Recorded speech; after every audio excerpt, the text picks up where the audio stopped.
future trends, deep insights, industry leaders. This is the iGaming Next podcast with your host, Pierre Lindh.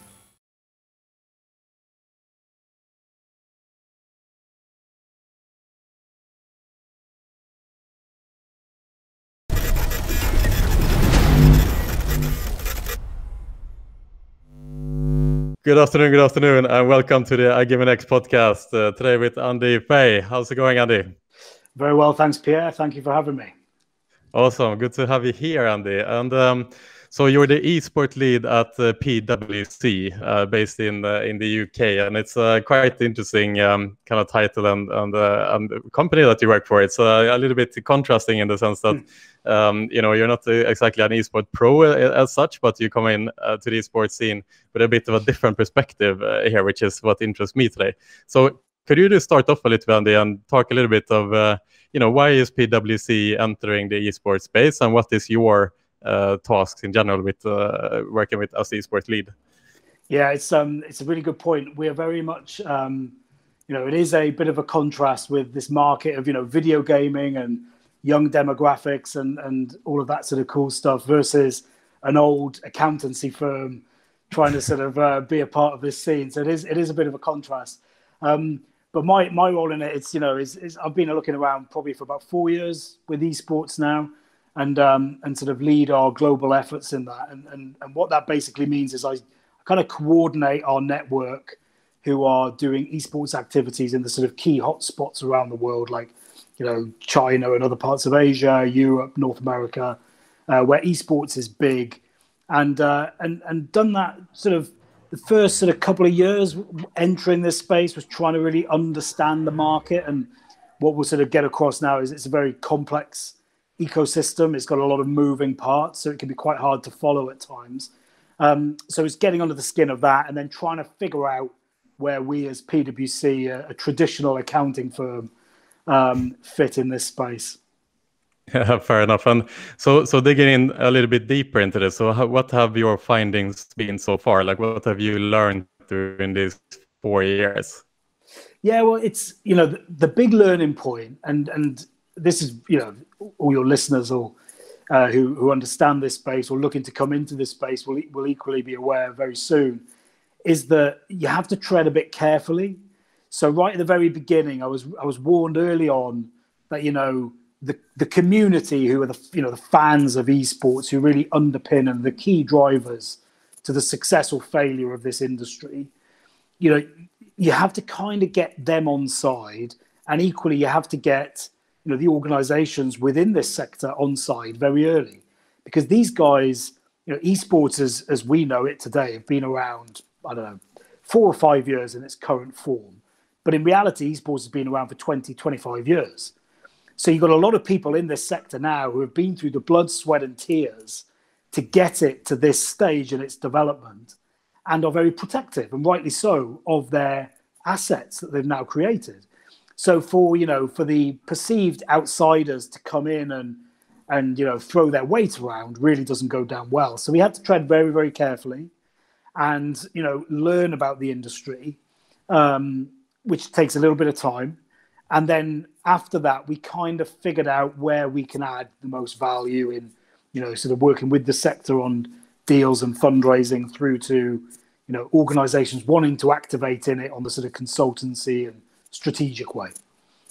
Yeah, fair enough. And it's an interesting point you raised there as kind of coming as an outsider into this very particular and peculiar industry that has a lot of culture within it and so on and so forth. And this is actually my background as well. I mean, I was in the esports scene about 15-16 years ago as a semi-professional Counter-Strike player. That was my youth, like many in my generation, and it's such a it's a relevant point that you mentioned, because I remember back then as well. It was in its infancy, esports at that time. There were tournaments and there were prize pools as well, and there were people who were competitive and who could live out of esports, but it was not even close to what it is today. Obviously, it really exploded with like the the birth of Twitch and kind of bringing on spectators and so on and so forth. It's an interesting journey.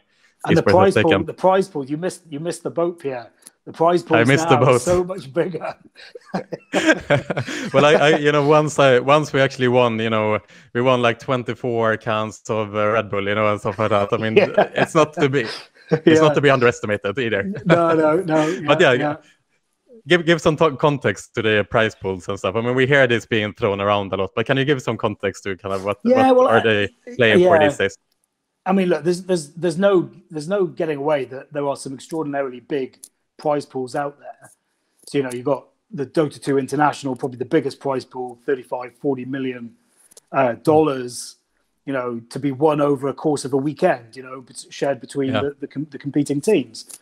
So, immediately, the players there, majority of that prize pool goes through to the players. So a young kid of 18, 19, 20, 21, 22 can be a millionaire overnight, Yeah. So, and then equally, we've seen that in Fortnite as well over the years. And equally, the players' salaries are, million dollar salary contracts, particularly in Counter-Strike, your old title. They command the top level players command some big fees now. And that's the development over the last 4 or 5 years. There's been a lot of investment in the space, a lot more partnerships with commercial brands, a lot more maturity amongst all the organizations in the space, teams, the leagues, etc., which have allowed these salary increases to come about. Now, absolutely, they are on par and in some cases bigger than some of the big traditional sporting events that, get thrown around regularly as a comparison. The slight difference, of course, is that in traditional sports, you have seasonal events and big, infrastructured leagues of different tiers underneath top-level competition. In esports, it's quite different. You've got these massive, big global tournaments like the Dota 2 International, like the franchise leagues that go on around the world. But then there isn't, the volume, let's say, of total traditional sports events. So, yes, as a one-off event, esports can be seen as being bigger. But when you look at it in its entirety at the top level, there's still quite a gap between the traditional sport framework and esports. But it is closing. Esports is rapidly growing and more events are coming up all the time.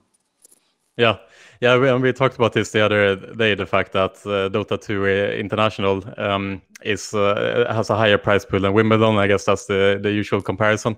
But what you were saying is that, while that prize pool is bigger than the Wimbledon, in tennis, obviously, you'll have another 50 tournaments that also have incredibly high prize pools. The ATP Tour and all of that. You've got 4 other majors or 3 other majors that go on, as well as Wimbledon. So there is a big difference in that. So I guess you could look at it. The total prize pools across the whole of tennis outweighs that of Dota 2. There's no doubt about that. Yeah. And nonetheless, I mean, the prize pool is still what it is in Dota, and it's there's obviously a massive interest around the world to follow the top players and the sport, and it's only being accelerated by the rise of Twitch and obviously the rise of esports as a culture in general amongst the kids and early adults. But I would like to just talk a little bit about the rise of esports. So So from the iGaming industry, which I am from, particularly since the pandemic, esports have been on everyone's minds. Especially when there was no sports for a while, for a couple of months, the iGaming operators were looking very much towards esports as a savior. Like that is at least the esport could continue, and because of that, esports was something that was discussed quite heavily and frequently within the iGaming industry, and there was this perception at that time that esports is exploding. This is since the pandemic started, and I guess that is in some context that is an accurate statement. But we talked the other day about we have to put things in perspective here as well. So can you give a little bit more context when we talk about the exponential growth within esports? How big is it? How fast is it expected to grow in the coming years? And what are the type of numbers that we are looking at here in general? Yeah, it's the numbers, the statistics, etc. A lot can be read into these that are a bit misleading, but equally, there's a lot of truth in a lot of the numbers. And if you look at on monetary value of the esports industry, it doesn't look so impressive. We do or PwC run an entertainment and media outlook report every year, which assesses the value of the entertainment and media industries, from traditional TV through to newspapers, through to video and video games, and esports is a part of that. And we forecast when was it released? I think last summer, that the global esports market was worth 1.6 billion today in 2021, and that's likely to be 2.2 billion in 2024. Which actually, as a entire global industry, it's okay, it's nice, but it's got decent growth each year, but it isn't huge, right? However, where esports really has its value is esports is a key driver and a key component of the much larger video games market. The video games market, in comparison, in 2021 is about 140 billion, and by 2024 will be 177 billion. And wow. The two are absolutely intrinsically linked. So when you see, and I, you brought up Wimbledon tennis before, I sort of align it to the fact that, whenever a top level esports competition is going on, like the Dota 2 International, like League of Legends, the LEC, the franchise league that's happening in Europe right now, when these events are going on, the activity within those game titles in traditional video gaming market peaks and spikes. So you'll get, while Wimbledon is going on, you'll get a lot of people pick their tennis rackets up, dust them off, and go and play tennis for 2 weeks in a tennis court. Then they won't play for the rest of the year. Gaming is no different. People will do exactly the same. But the difference is they will continue to game throughout the year. But what they will do while it's on, they'll get that buzz. The community drives it, so there's a lot of chatter around it, and therefore the video game market accelerates as well. So the growth trajectory of both is very similar, and they drive each other. There's no doubt about that. So it's really, when you're looking at esports, you're also having an eye on the video game market at the same time, which is considerably bigger. It's bigger than video and music put together. Right, the video games, it's enormous. It's incredible, how huge that market is. And like you're saying, the esports and video gaming is intertwined. They are intertwined with each other. So when you're saying that, esports is 1.6 billion and the video game, how much? 140 billion. Like you're saying, there is so much cross sale opportunities there for the video game industry, right? Where take a game like Fortnite, and for example, when they compete in a certain season, and then once that is finalized, and the next season starts, and you have to kind of buy that add-on, or you have to start the new season, and obviously the players, they need to then continue to do in-app purchases and buy the next expansion and whatever it might be. So that it's like an incredible cross-sale opportunity for the video game industry to work closely. I mean, it's in their interest, right, that esports become as big as it can. Esports can be seen as for a publisher of a game, great advertising for the game itself. Whereby for the esports industry, that is the top level competition. There's also a huge grassroots market as well, where you don't have these huge big prize pools, but you have huge numbers of people playing very, very low level competitive games with a huge audience. Because if you imagine, and it's still got massive room to grow. So there's something like, I forget what it is. It's about 2.7 billion gamers around the world. It's reported that 1 in 3 people are gamers, and that's that includes mobile gaming. I think of my parents. My mother will play Candy Crush on the mobile. Yeah, exactly. Right? She's a gamer. She's a gamer. She's a gamer, whether she likes it or not. And and there's no difference with that. We know kids playing Fortnite, or adults playing in the Call of Duty competitions and all of this. So the gaming market and the people playing video games, massive, 2.7 billion. whereby the people that are engaged regularly with esports is about 500 million at the moment. So there's around, and you would class probably half of those as real enthusiastic esports, viewers. So if you think there's only 500 million watchers of video games and who take part in that sort of social element versus, nearly 6 times that of people that play video games. So there's a huge, even if they just double the audience size, it's only going to be a third of those that actually play video games. Yeah. So there's a massive market to continue to go after as far as viewership is concerned, which is really where, back to the stats point before, where the real attraction to brands, investors, organizers, traditional sports teams, it's that demographic and that audience that is the real impressive number. That's where people are really targeting, because the demographic as well, there's a lot of sort of 16 to 34-year-olds within that sector, and that's the attractive stat here. I can understand that as well, because 500 million people engaged in the esports scene. You would still expect the segment to be bigger than only 1.6 billion USD or euro, pound, or whatever the currencies.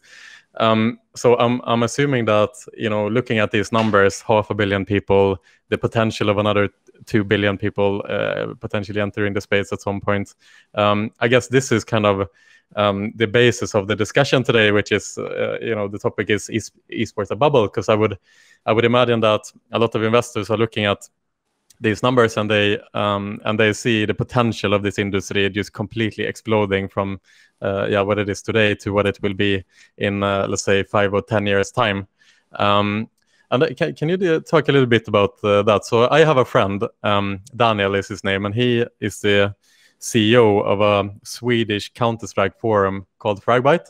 Mm-hmm. And he is lucky enough that he just made an exit the other week by there was I think it was an institutional investor who bought that company, and they are now looking to go public. Basically, Fragbite is the name of the organization, and it seems to me, looking in from the outside, that a lot of the valuations in these organizations are very, very high compared to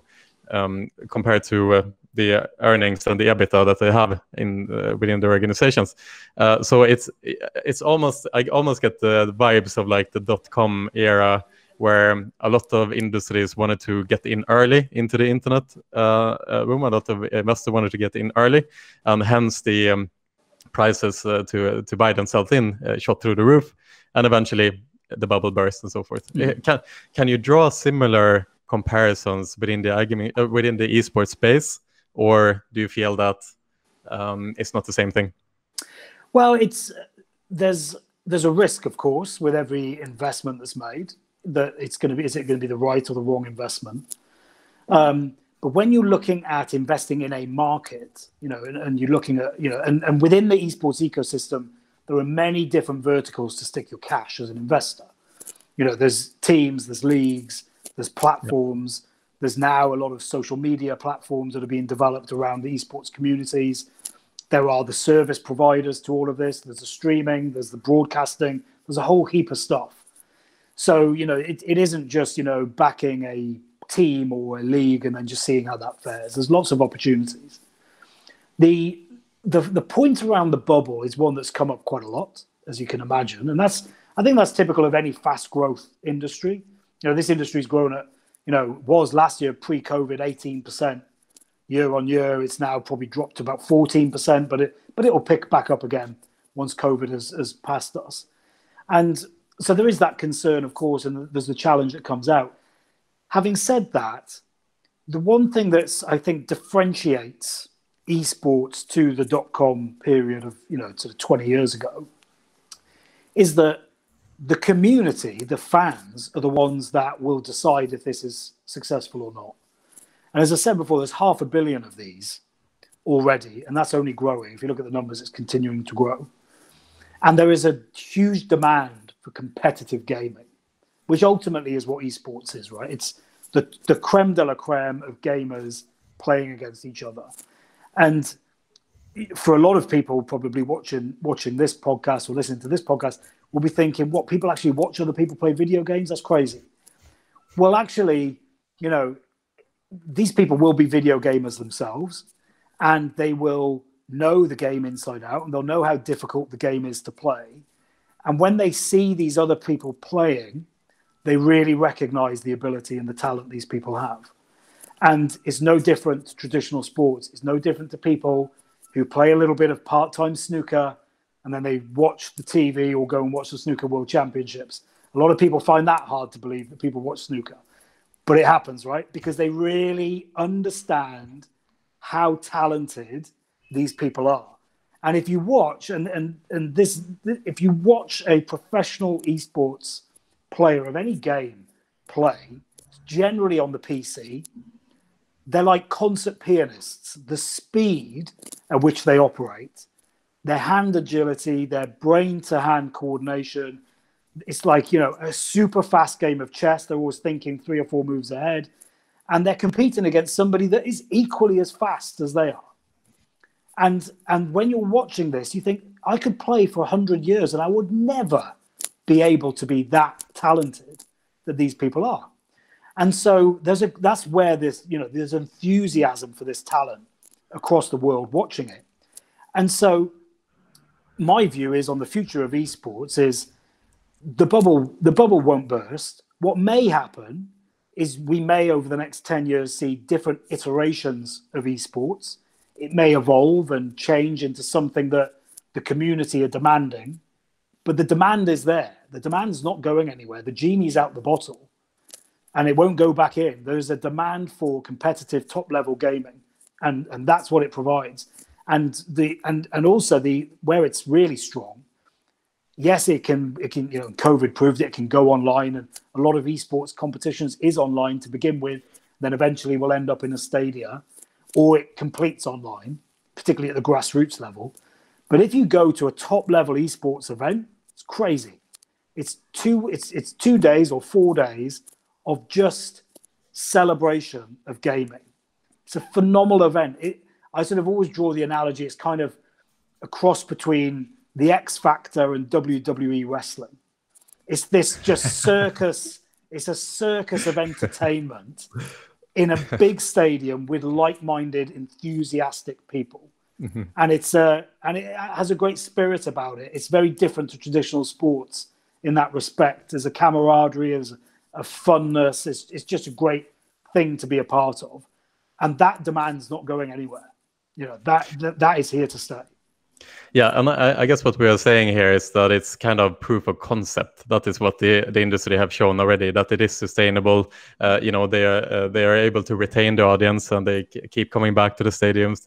Audiences keep growing, and so on and so forth. So clearly, the industry has a future from that respect. And it's also something that I noticed. I went to actually the Counter-Strike World Championships in Serbia. It was like 4 years ago or something, with my friend Igor. We stumbled into the stadium just to check it out. We happened to be in the city, and yeah, it is like you're mentioning. It's a new generation, you know, and the new generation is doing things differently, and I think also this is a little bit tied in with the kind of the bubble discussion here, because you know, people from the older generation, and now I'm counting us as the older generation here, Andy.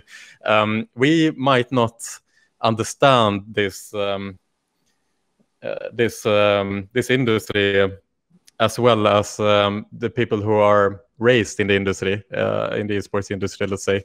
And you know, from an investment point of view, you see, you know, maybe you see an opportunity and you want to get into this esports scene, and you invest without maybe understanding the dynamics perfectly of the industry, because it's very difficult to come in from the outside to the esports industry and kind of learn about it without being kind of like a hardcore gamer at the same time. Mm-hmm. I mean, maybe you can share your own personal experience with this. Like, how has it been for you? Do you actively engage with the community, or how? Maybe I'm wrong here as well. I mean, feel free to correct me. Yeah, no, you're absolutely right. You know, it's back to the point before. It's treading carefully, and if you're an investor, and we've seen it, you know, where investments fail in this space is people are taking a bit of a leap of faith, and yes, there's an element of that, I guess, when you're investing in any kind of startup, or in this case, startup industry. But there are some real serious businesses out there within the sector. There are some serious people.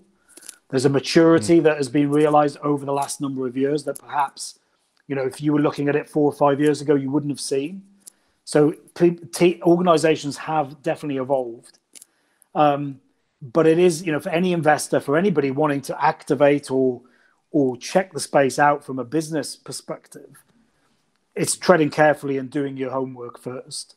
And that's exactly, how we operate at PwC is, it's more with the organizations, less so with the community. Because that's not, we don't operate on that sort of level. But if you're sponsoring stuff, the community must engage with them, and you must do it carefully, because the community will be the ones that say if it's a success or a failure. And you can see some phenomenal activations, that have been done in the past. You mentioned Red Bull earlier, Red Bull, DHL, Shell. These do some fantastic, innovative, creative innovations and activations within this space. Others that don't do that and don't engage properly, don't have this sort of, it gets banded around a lot, authenticity when they're entering, get found out pretty quickly by the community and almost kicked out. So there's something about treading really carefully. But I think the thing that sort of encourages a lot about this industry and excites, people. And again, you mentioned the sort of, if our generation and even people younger than us, struggle to understand this concept of watching other people play video games.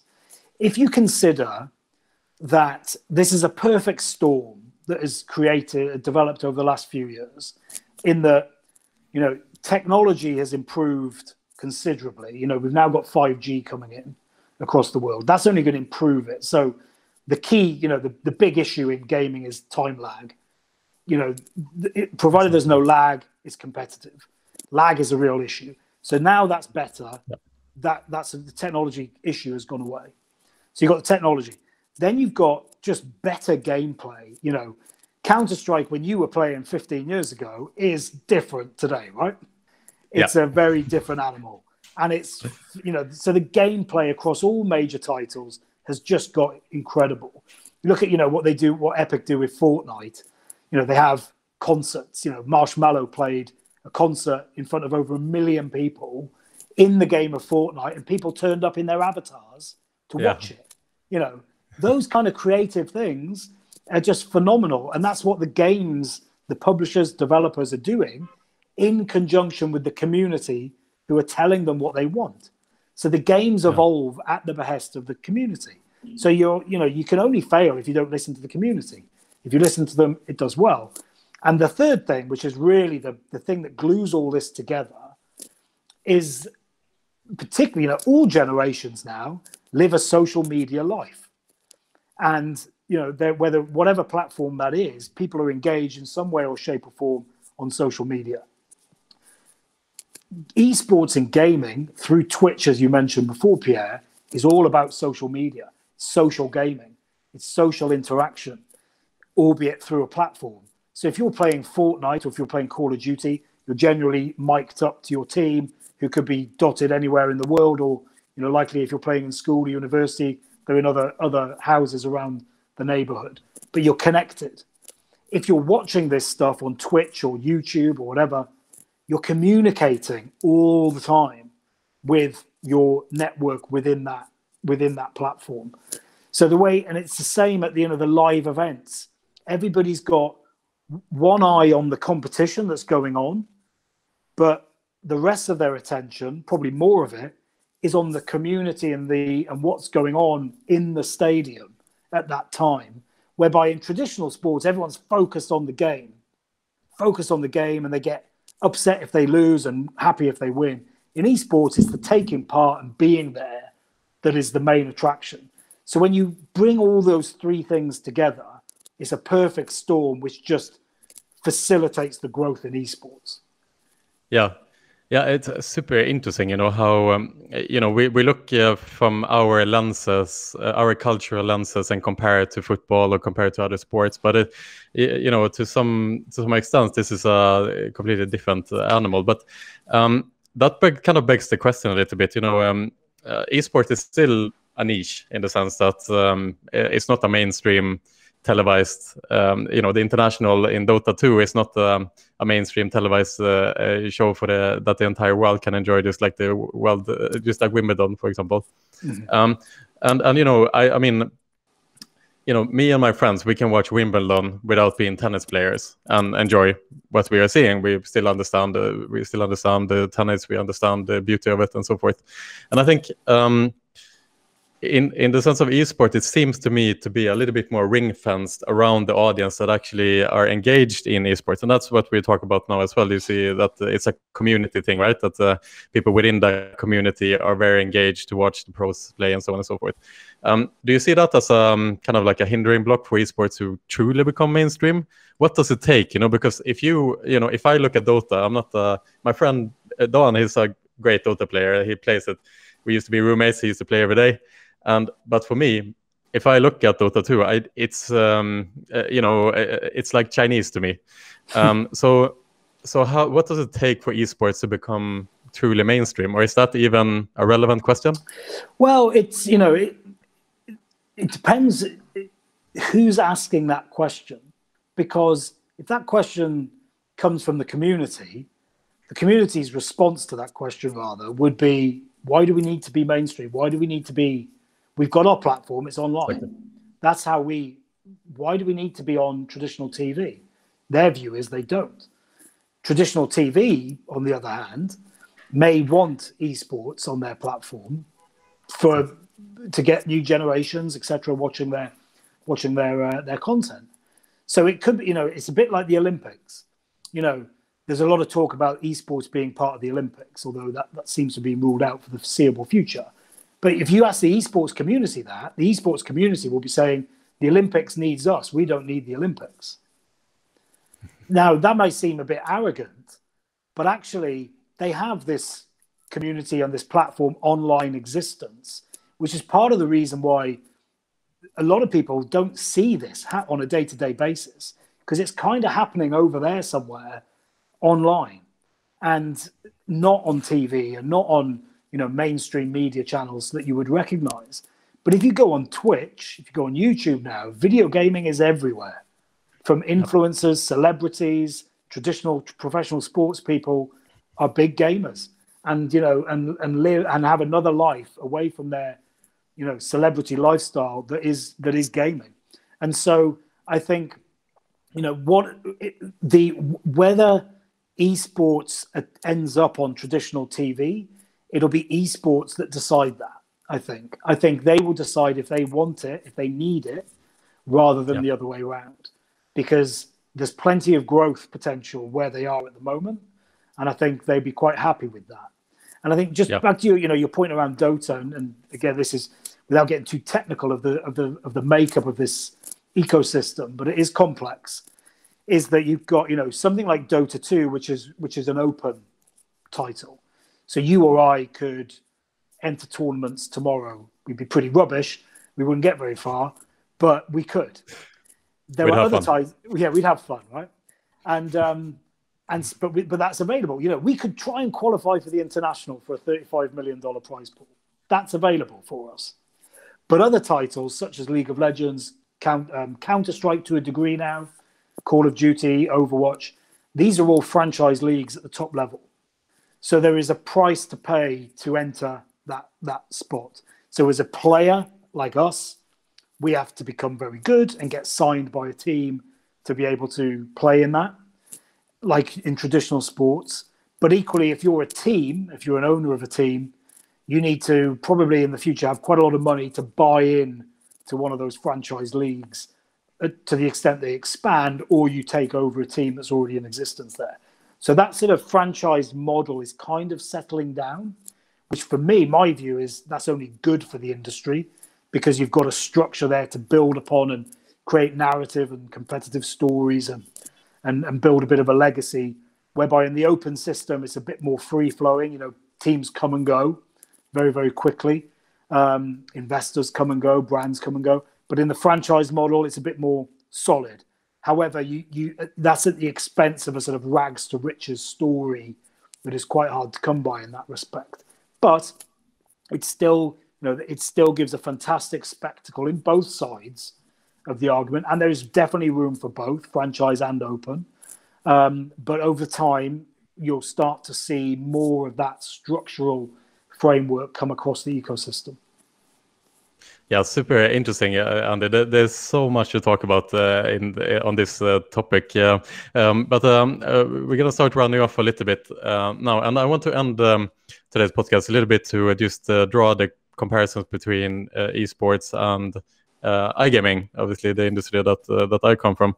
So I spoke about before that the iGaming industry has kept a very close eye on esports in general. There are many operators who are signing big sponsorship deals. There's Parimatch, for example, who signed Fnatic, which is one of the biggest Swedish esports teams the other week, and they are entering the space quite aggressively, and so are others as well. Pinnacle is another example of that. Can you talk a little bit about kind of for an iGaming operator, what are the kind of threats and opportunities that you see to enter the esports scene?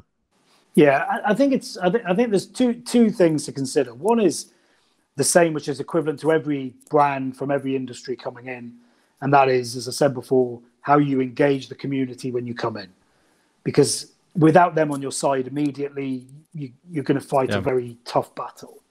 So there's something about doing a slow activation, a slow, authentic, market-driven, community-driven activation. The second thing, of course, is, you know, with iGaming, you have the, I guess, the issues around the demographics, the age of the demographics. So you have to tread carefully there. You have to make sure that, you know, you're targeting the right profile of games. And you mentioned Pinnacle before, which is interesting because leading up to COVID, or let's say 18 months ago, you'd be hard pushed to see many gambling operators being successful in esports. And that was either that they were getting, you know, sort of doors closed to them in entering the space by publishers ultimately who own all the IP in this space. So ultimately what publishers say goes. But then I sensed a sort of a sea change leading up to COVID. So it wasn't necessarily COVID driven, but more gambling operators and platforms were entering the space. And so publishers were allowing this, and then equally, you know, various commissions around the world were equally allowing this. And then COVID came, which accelerated this, you know, because, you know, during COVID, there weren't many markets for people to bet on, and esports all of a sudden became the one thing that was available for people in that space. So that accelerated, and then Pinnacle became the lead sponsor of the Flashpoint League in North America, which is a Counter-Strike tournament, which, you know, Valve is the publisher there. It's the first time a betting industry operator was able to have such a flagship sponsorship, and that was the first one. And then following that, many more, as you say, started to open up.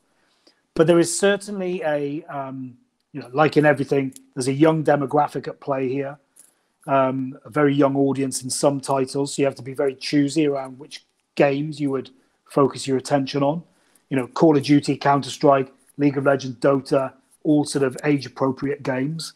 Then when you're then looking at FIFA, Rocket League, Fortnite, you start getting into younger demographics. So there could be community pushback there. But I think the main, you know, anybody entering the space from whatever industry you're in, it's the publishers that ultimately hold the keys. So that's, you know, there is a big stakeholder there to make sure you get on board. So it's I would say there is more opportunities now than there ever has been, but definitely people have to tread carefully. Yeah, and that kind of summarizes, I guess, the esports in general. Like, tread carefully. Like you said, it's all about authenticity and the the younger generation see through brands very much easier than what traditionally has been done, I think. And I think that's kind of the paradigm shift in that space, in a sense, is the fact that you need to go in understanding the scene much deeper than perhaps other industries or whatever, which are more generic. Yeah, absolutely. Yeah. Brilliant, Andy. So I have one last question for you. Sure. Are there any senior, how would you say, are there any leagues for the senior people, for the seniors that we can consider entering? Do you know what? There are. There are certain platforms out there that offer very low-level competition for rubbish players like us. All right, that's good. That's good. So there's still a chance. There's still a chance, you know. Still a chance. Might take a number of hours in a career change, but yes. Exactly. Good, Andy. Thank you so much for today. It's been a pleasure having you on. So thanks for coming on. And pleasure. Thanks. We have to follow up this at some point. 40 minutes to this was not enough. So thank you so much, and have a good day. Pleasure, Pierre. Thank you.